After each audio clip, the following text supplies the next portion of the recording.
The Lord be with you. And with your spirit. A reading from the Holy Gospel according to John. Glory to you, O Lord. After Jesus had fed the 5,000 men, his disciples saw him walking on the sea.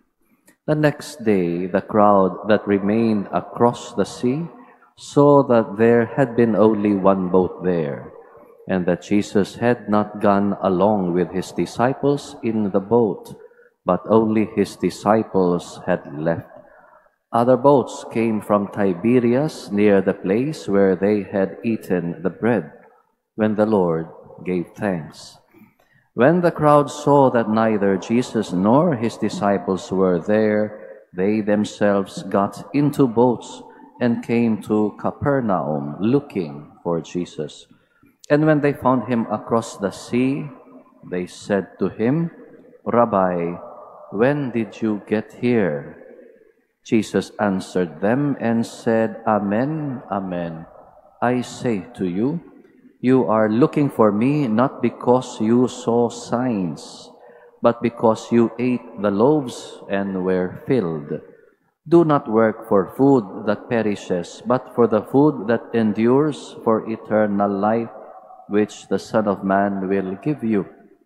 For on him the Father God has set his seal." So they said to him, "What can we do to accomplish the works of God?"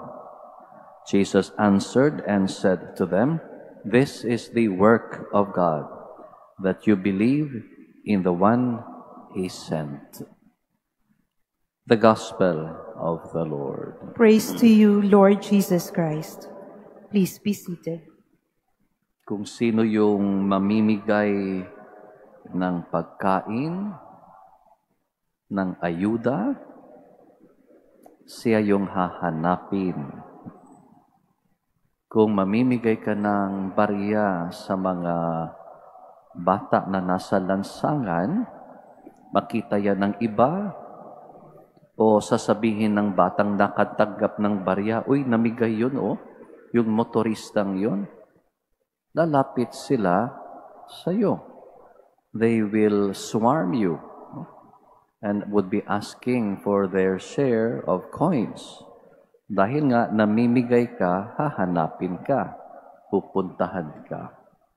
Sa kasagsagan ng COVID-19 pandemic at yung lockdown noong 2020, di po ba'y maraming nawala ng hanap buhay, nangangailangan ng pera, silungan, nangangailangan ng pagkain. Mapansin ninyo noon yung mga jeepney drivers nga, na hindi sila pwedeng mamarada, magsusumikap na manglimos sa kalsada kahit barya lang. No? Maraming mga street dwellers nahirapan na mabuhay. Paminsan, sinisita ng mga pulis pagdating ng alas 8 ng umaga, "Pasok kayo." Saan sila papasok? Yung langit, yung kanilang silungan. Yun ang sinasabing sky is the limit.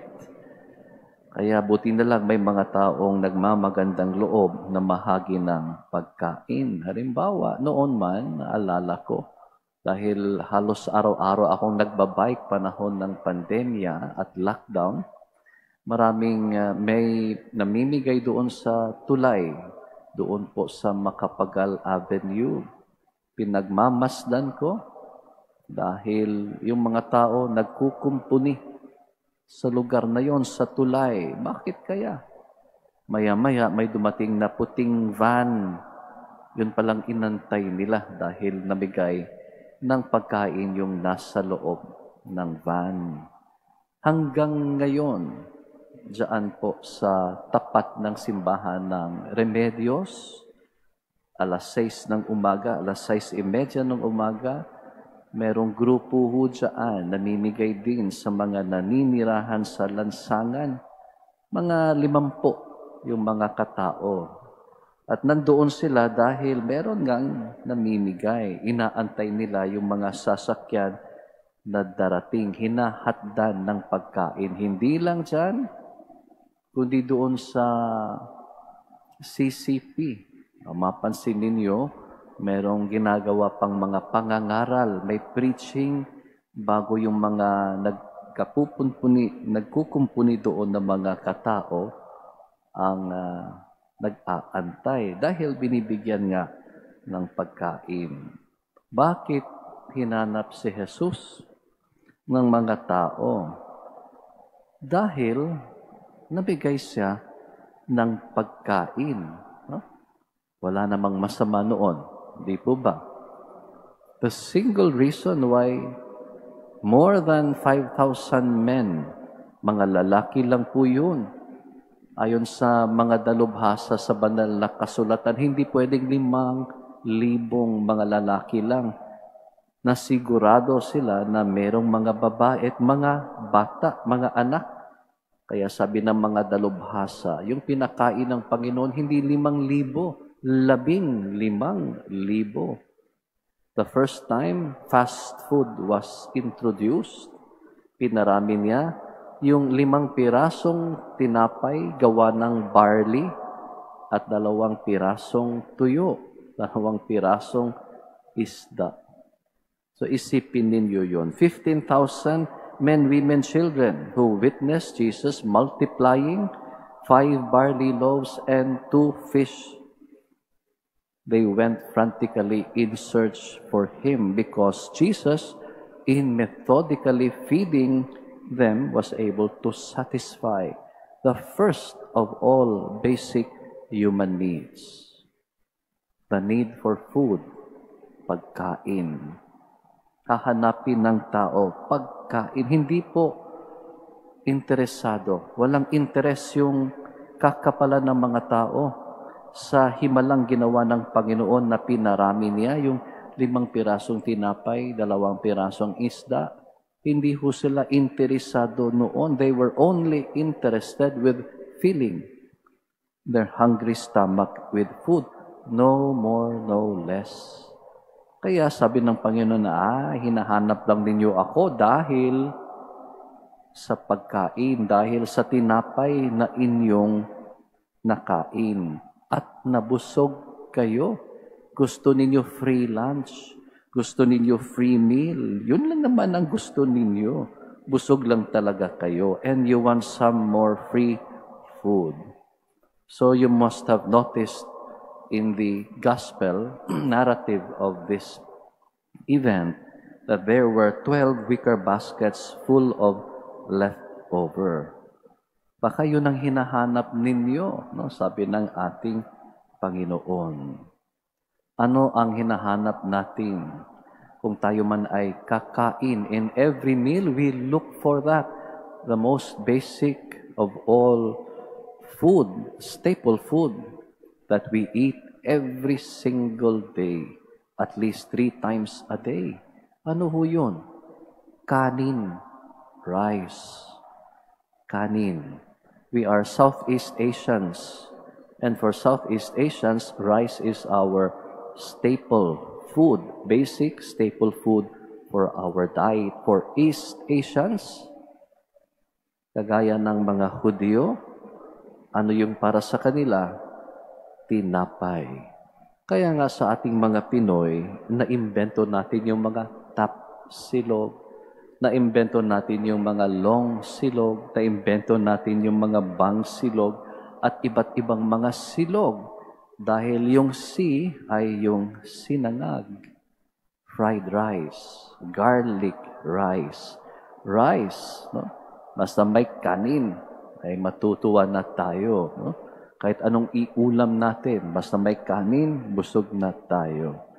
So here at this point, confirming exactly what the crowd wanted of Jesus, he raised up the ante and he told the crowd, don't work for perishable food, but one that endures eternal life. Huwag niyong hanapin yung pagkaing nabubulok, hindi naman yun makakain. Baka magka-diarrhea ka pa. You look for food that endures for eternal life. And here Jesus begins his bread of life discourse, which will culminate in our gospel this coming Friday. Dahil sabi ng Panginoon, do not work for food that perishes, but for the food that endures for eternal life, which the Son of Man will give you. Kaya ang katanungan, ano nga ba yung tinapay, pagkain na mamamalagi habang buhay? Yung walang hangganang buhay. And we know that it is the heavenly bread. That is the food. And that kind of bread, that kind of food that comes down from heaven is no other than the Lord. He gives Himself in the form of bread and wine, the Eucharist, the most holy Eucharist. Ito ang ibig niyang sabihin, food that will last for eternity. How does this one true heavenly food nourish a person? Alam natin na yung pagkaing ito, hindi lang bumubuhay, hindi lang nagpapalakas ng katawan, hindi lang, no? Kundi ito ay nagpapalusog ng ating kaluluwa. Unang-una sa lahat. First and foremost, this heavenly food, the Eucharist, nourishes the soul first, and then the body. Because by nourishing the soul, this bread, this food, nourishes or strengthens the body, which is the very physical medium through which the soul operates, and by which the soul can efficiently exercise its faculties or powers.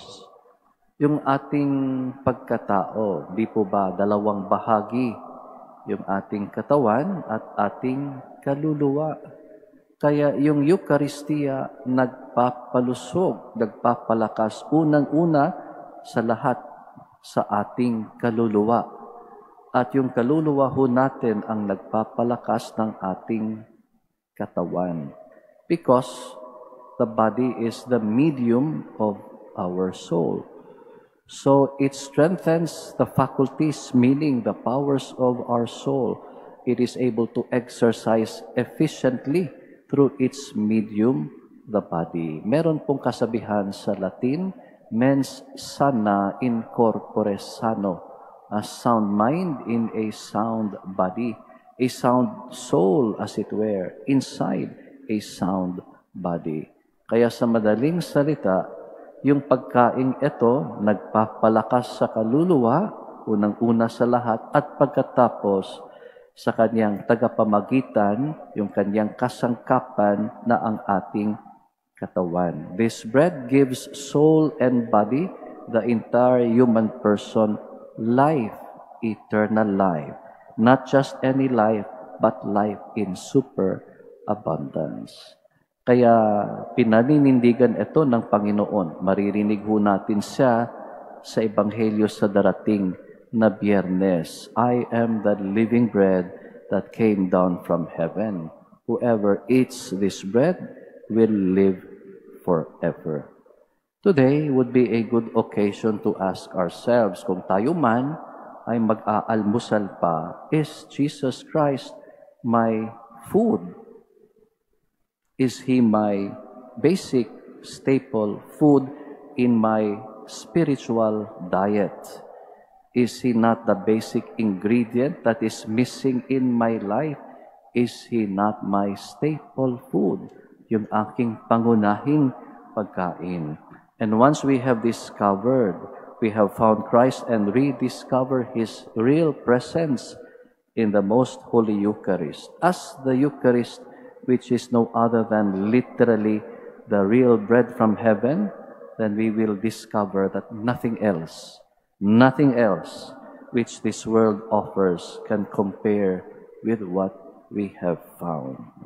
For we have found the bread of life, and in Him we become exactly like Him. It is no longer, you are what you eat, rather, you are who you eat. Kaya sabi ng Panginoong Jesus, He who feeds on me draws life from me. Ang ating dalangin, Lord, you have led us to be fed, grant us now our daily bread.